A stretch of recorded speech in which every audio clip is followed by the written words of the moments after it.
मेरे प्यारे बच्चों, आशा करते हैं कि आप सभी अच्छे होंगे, स्वस्थ होंगे और आपका दिन बहुत ही बेहतर गया होगा। मिलते हैं एक नए वीडियो की चर्चा करने आपके बीच आए हैं। और हाँ बच्चों, पिछली क्लास तक हम लोगों ने अभी बात किया था 12th की वीडियो की। कुछ बच्चों का डिमांड हुआ है कि सर 12वीं के बहुत सारे वीडियो हमें मिल रहे हैं, लेकिन 11वीं अच्छे ढंग से नहीं हो पा रहा है। और यह रियलिटी है कि जितनी आपके लिए 12वीं इंपॉर्टेंट है, उतनी ही आपके लिए 11वीं यानी कि 11th इंपॉर्टेंट है। आज जो मैं आपके बीच वीडियो लेकर के आया हूँ, ये 11वीं यानी कि 11th क्लास की ये वीडियो आपके बच्चों 11th क्लास के विद्यापति काव्य खंड अभी मैं शुरू कर रहा हूं। तो 11th क्लास के काव्य खंड का पहला चैप्टर है। पहला चैप्टर में ना विद्यापति जी के द्वारा रचित एक पद है, उसी पद पर हम लोग चर्चा करने वाले हैं बच्चों। और आशा करते हैं कि हमारे द्वारा समझाई गई चीजें आपको आसानी से समझ में आएगी, क्योंकि हमारी कोशिश रहती है हर एक चीज को बेहतर से बेहतर तरीके और आसानी से अपनी भाषा, सरल भाषा में लाकर आपके सामने में रख दे। और वही कोशिश फिर से करने आपके बीच हम आए हैं और आशा करते हैं कि ये भी आपको बेहतर लगेगी हमारी वीडियो। और बिना समय को गवाए बच्चों, हम आते हैं टॉपिक पर। यह जो चैप्टर पढ़ने वाले हैं, ये चैप्टर विद्यापति जी के द्वारा रचित है। और इस चैप्टर के अंतर्गत हम लोग जानेंगे कि विद्यापति जी ने जो ये पद लिखा है, किस चीज के आधार पर लिखा है। सबसे पहले थोड़ा सा बस, आप जानते हैं कि पद का काव्य खंड में ना मैं लेखक परिचय का वीडियो अभी नहीं ला रहा हूं, अभी सिर्फ उसके अर्थ भावार्थ का वीडियो ला रहा हूं। जल्द ही मैं लेखक परिचय पर वीडियो लाऊंगा, उसमें ज्यादा टाइम नहीं लगेगा बच्चों। अब आए हैं, सब लाएंगे, आप बस धैर्य रखिए। तो बात करते हैं अगर विद्यापति जी का थोड़ा सा अगर परिचय जाने, तो विद्यापति जी ना ऐप का मतलब अप्रोक्सीमेटली, ये नहीं समझे कि ऐप पर जन्म हुआ था। अप्रोक्सीमेटली विद्यापति जी का जन्म लगभग 1360 ईस्वी के आसपास हुआ था और 1448 में इनका देहांत हो गया था। अगर इनके हम जन्म स्थान की बात करें तो बिहार के मिथिला क्षेत्र में एक जिला है मधुबनी जिला। वैसे सीतामढ़ी जिला के बगल में मुझे पता है, मैं पड़ोसी हूँ उसका। तो बिहार के मिथिला क्षेत्र में मधुबनी जिला में विसपी गांव में इनका जन्म हुआ था। अगर इनके माता की बात करें तो इनके माता का नाम हाशनी देवी था और इनके पिता का नाम गणपति ठाकुर था। आशा करते हैं कि यहाँ तक सारी की सारी चीजें क्लियर होंगी। अब आते हैं टॉपिक पर। इन्होंने पहले पद में ना कुछ अपने अंदर से अपनी भावनाओं को व्यक्त किया है। और भावनाओं को व्यक्त करने की बात अगर हम करें, भावनाओं को कुछ इस तरह से इन्होंने व्यक्त किया है कि होता क्या है कि श्री कृष्ण जब गोकुल से मथुरा चले जाते हैं ना, तो काफी समय हो जाता है और गोपियों को कह करके जाते हैं, अपनी राधा को कह करके जाते हैं कि मैं वापस आऊंगा, लेकिन आते नहीं है।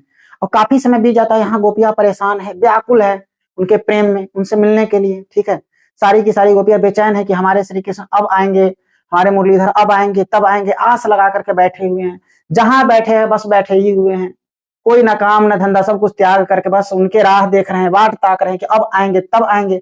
उसमें से ना एक छवि आती है, वो छवि है माता राधा की।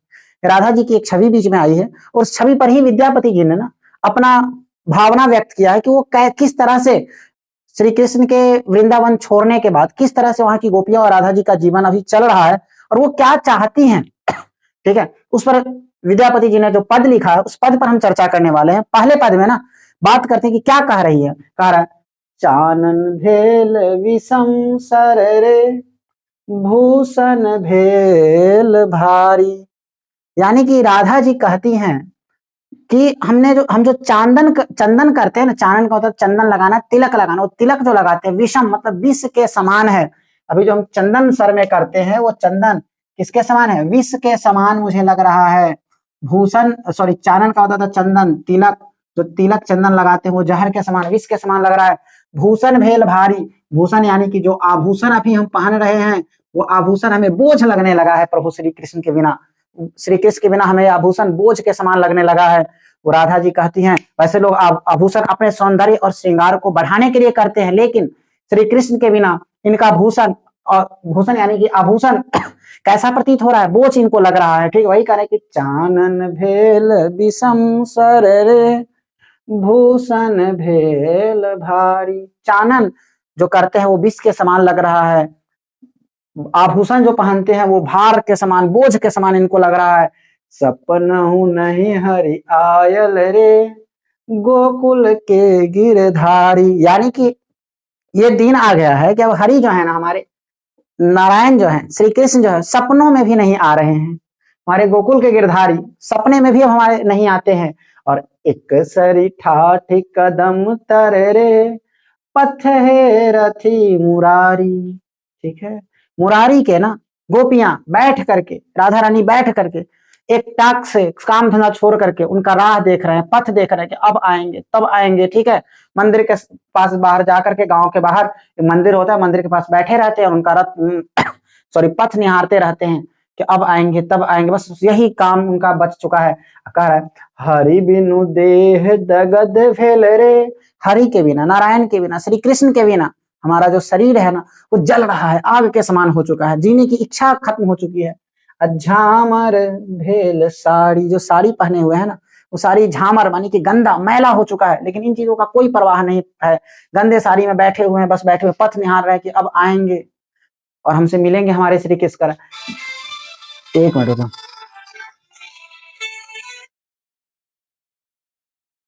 एक मिनट बच्चों, बस एक मिनट।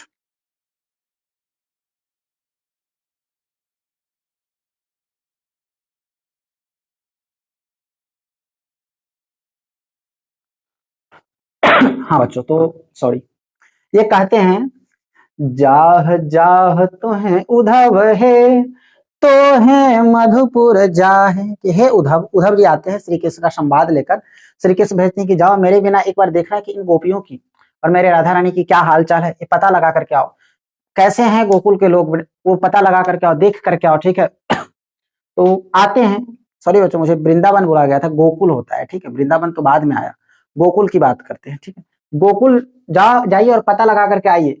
वही कह रहा है जाह जाह तो है उधव है, तब राधा रानी का से और गोपियों से जब आकर के मिले ना तो इनको गोपी कहती हैं कि हे उद्धव आप जाइए, ठीक है, और तोहे मधुपुर जाए, तुम उस मधुपुर यानी मथुरा में जाओ, श्री कृष्ण के पास जाओ, ठीक है, और उनको ना मेरी स्थिति के बारे में, इन गोपियों की स्थिति के बारे में, इन सभी की परिस्थितियों के बारे में आप जाकर के श्री कृष्ण से बताइएगा कि हमारी क्या स्थिति और परिस्थिति इस वक्त है बच्चों। कह रहे हैं चंद्र बदनी नहीं जीवती रे, बदलागत काहे, जो चंद्र बदनी राधा रानी है ना, चंद्र के समान जो सुंदर हैं, वो अब जीवित नहीं रहेंगी, वो जीने योग्य नहीं बची हुई है, ठीक है।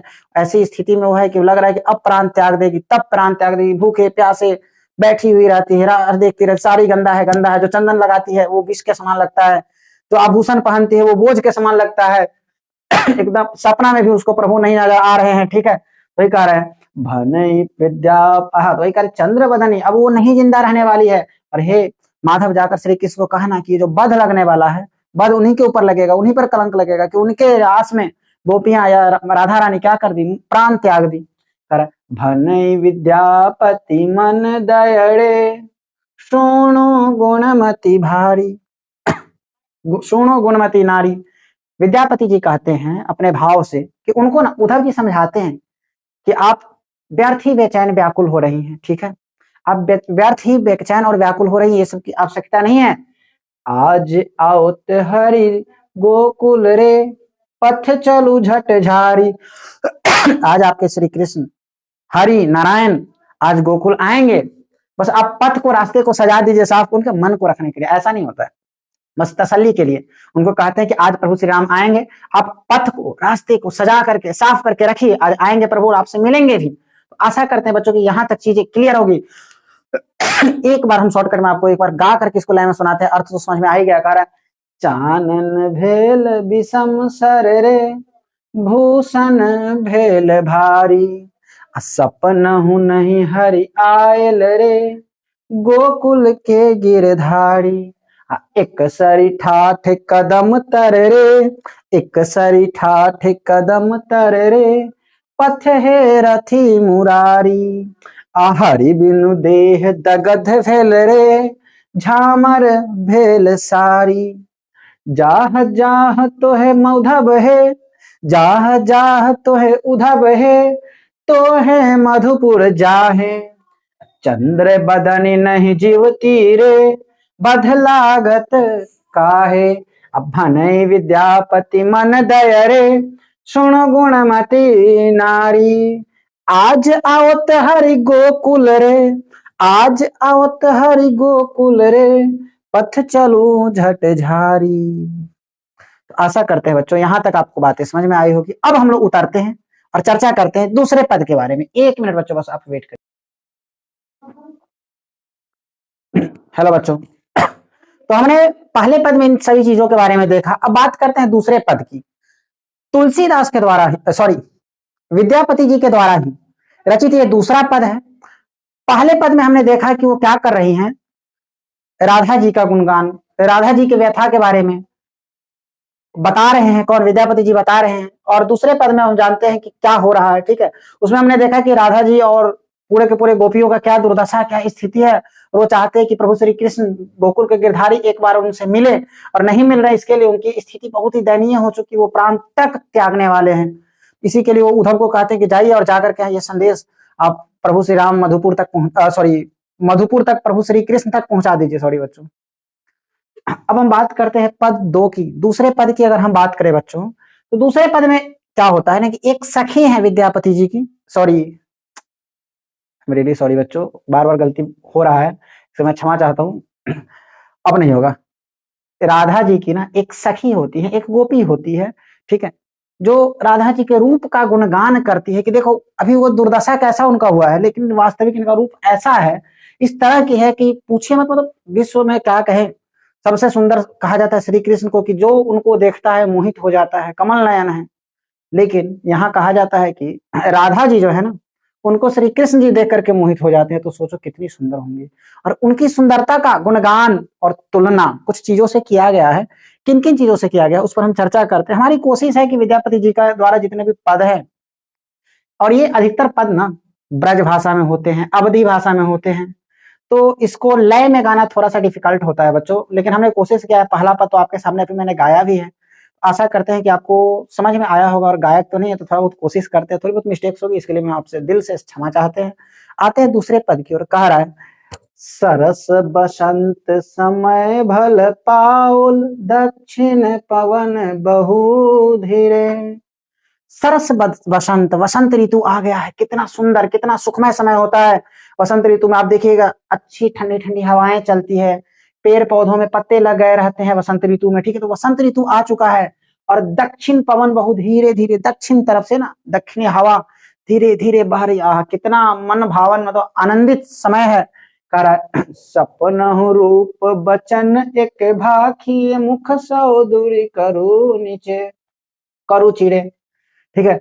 मतलब सपने में ना एक रूप हमें नजर आया है, इतनी सुंदर, इतनी प्यारा सा रूप है कि उस रूप को देखने के बाद दूसरा कोई रूप हमें समझ में नहीं आता कि इतना सुंदर भी विश्व में कुछ हो सकता है क्या। और वो रूप माता, सॉरी, वो रूप राधा रानी का है। कह रहे हैं, तो हर बदन सन चान होथि नहीं, जइयो जतन बिहि देला। इतना सुंदर, इतना मनमोहक राधा जी का रूप है ना कि उनसे तुलना किया जा रहा है। तोहर बदन सन चान हो अथी नहीं, आपके बदन के जैसा, आपके स्वरूप के जैसा, आपकी सुंदरता इतनी है कि चांद भी आपके सामने फीका है, चांद का भी वैसा स्वरूप नहीं होगा। कर जइयो जतन विधि देला, विधि देला, कितना भी विधि कर ले, कितना भी कार्य कर ले, लेकिन कितना भी जतन प्रयत्न कर लिया जाए, चांद को आपके सामने ला करके सुंदरता के सामने, मतलब नहीं कहता चांद जैसा मुखरा, चांद को सबसे सुंदर माना जाता है, और उस उनकी तुलना राधा जी से किया जा रहा है, फिर भी चांद फीका पड़ रहा है, इतनी सुंदर है राधा जी। कह रहा है, कहे बेरी काटी बनाओल नव कह तैयो तुलित नहीं भेला। कहे बेरी, देखते हैं ना, पूर्णिमा से लेकर अमावस्या तक चांद के अलग अलग भाग होते हैं, ठीक है। तो ये कह रहे कई तरह के रूप आते हैं चांद के, कई टुकड़े हो जाते हैं चांद के, लेकिन फिर भी उन सभी रूपों में भी तुलना अगर किया जाए तो किसी भी रूप का तुलना राधा जी से नहीं किया जा सकता। इतनी सुंदर है राधा रानी, इतनी, सॉरी, इतनी सुंदर राधा जी है बच्चों कि उनसे ना किसी का तुलना, किसी के रूप का तुलना, चांद का भी तुलना नहीं किया जा सकता है। आगे कह रहा है, सुनिए अगला लाइन, लोचन तूल कमल नहीं भय सक। कमल जो होता है ना, लोचन तूल मतलब नेत्र के तरह, नेत्र के तुलना में कमल को कहा जाता है कि कमल इतना सुंदर होता है। कमल के पुष्प को ना, वैसे कमल नयन होता है, नयन की तुलना किया जाता है, लोचन से तुलना किया जाता है। लोचन तूल कमल नहीं भय सक, जो आंख है राधा जी का, उसकी तुलना, लोगों की आंख की तुलना कमल, कमल की तरह, कमल नयन है, कमल की तरह उसका आंख है, ठीक है।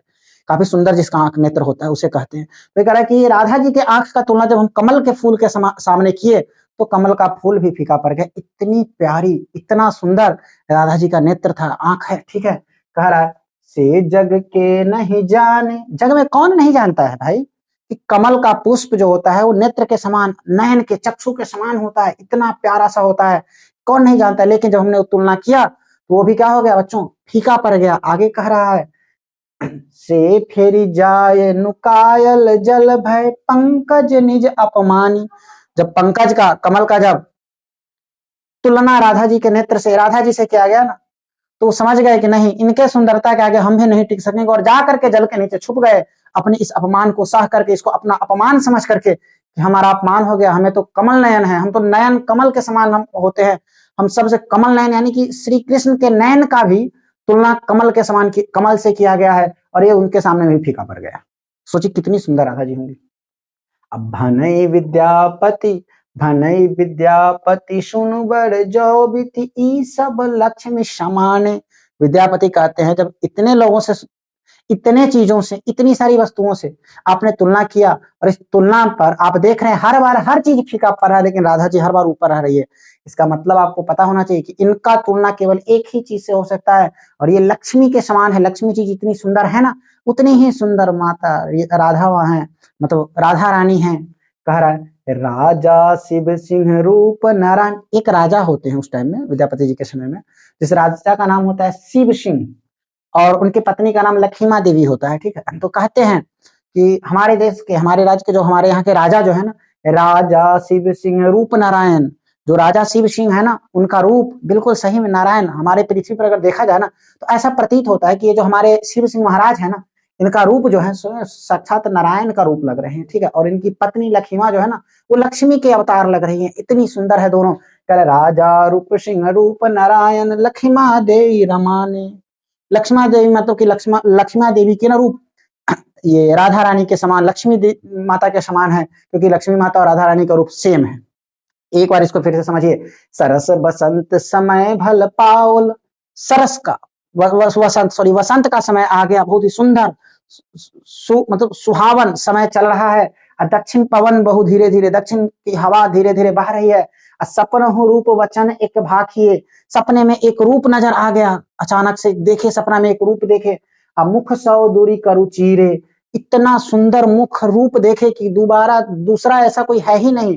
कारण तो हर बदन सन चान हो अच्छी नहीं, तुम्हारे बदन के जैसे, मतलब इनके इतना सुंदर रूप था ना राधा जी का। उनकी सखी एक गुणगान कर रही है वैसे रियली में, कि इतना सुंदर राधा जी का रूप है कि वहां पर ना चांद भी वैसा नहीं है, चांद का रूप भी फेल हो चुका है। जइयो जतन विधि देला, कितना जतन कर लिया, चांद के अलग अलग टुकड़े कई बारी काटी बनाओ नाव कर, काट काट करके चांद को नए नए रूप आते हैं, लेकिन सारा का सारा रूप इसके आगे में क्या है, सारा जतन का तैयो तुलित नहीं भेला, तैयो तुलना नहीं कर पाया। तुलित होता था तुलना करना, फिर भी तुलना नहीं हो पाया। लोचन तूल कमल नहीं भय सक। लोचन तूल मतलब होता है कि आंख की तुलना कमल के साथ भी, इनकी आंख की तुलना ना कमल के साथ किया गया, कमल भी फीका पड़ गया, इतनी सुंदर थी। कह रहा है पंकज, सॉरी, से जग के नहीं जाने, कौन नहीं जानता है कि आंख की तुलना कमल से किया गया है, और कमल जो होता है ना नेत्र के समान सुंदर होता है, लेकिन इनकी जब तुलना किया गया तो उस केस में भी फेल हो गया। करा से फेरी जाए नुकायल जल भय पंकज नीच अपमाने। कमल को लगा कि हमारा अपमान हुआ है, और अपने अपमान समझ करके जा करके जल के नीचे छुप गया, कि जो हमारी सुंदरता है ही नहीं माता राधा रानी के सामने हम फेल हो गए, तो रह करके क्या करेंगे। भनई विद्यापति सुनु बर जौबती ई सब लक्ष्मी समान है। विद्यापति जी कहते हैं कि ये जो आप इतना गुणगान कर रहे हैं, इन चीजों से तुलना कर रहे हैं, ये सब व्यर्थ है। अगर सही में आप जानना चाहते हैं तो ये लक्ष्मी की समान इनकी तुलना करिए, लक्ष्मी माता की समान इनका रूप है। और राजा शिव सिंह रूप नारायण, अभी पृथ्वी पर एक राजा है जिनका नाम है शिव सिंह, और उनकी पत्नी का नाम है लक्ष्मा देवी रमाने, लक्ष्मा देवी। ये दोनों जो है ना, लग रहा है कि साक्षात एक नारायण के रूप है और एक लक्ष्मी माता की रूप है। तो आशा करते हैं बच्चों की यहाँ तक चीजें आपको पूरी की पूरी समझ में आई होगी। और हमने बच्चों क्लास 12th का, जो भी बच्चे क्लास 12th में हैं, क्लास 12th का हमने पूरा का पूरा वीडियो, कुछ वीडियो बना बना करके यूट्यूब पर डाला हुआ है। आप जा करके अभी उस वीडियो को देखिए, लाइक सब्सक्राइब और शेयर भी करिए। और आशा करते हैं अगर आपको समझ में आया तो हमें कमेंट करके बताइए कि आपको क्लास पढ़ करके मजा आया या नहीं आया। ठीक है, हमें जरूर आप कमेंट करिएगा बच्चों, और लाइक सब्सक्राइब और शेयर तो करिए ही, ताकि हम आपके लिए और भी ज्यादा से ज्यादा बेहतर से बेहतर वीडियो लाने का प्रयास करेंगे। और मिलते हैं बच्चों अगले वीडियो में फिर। धन्यवाद।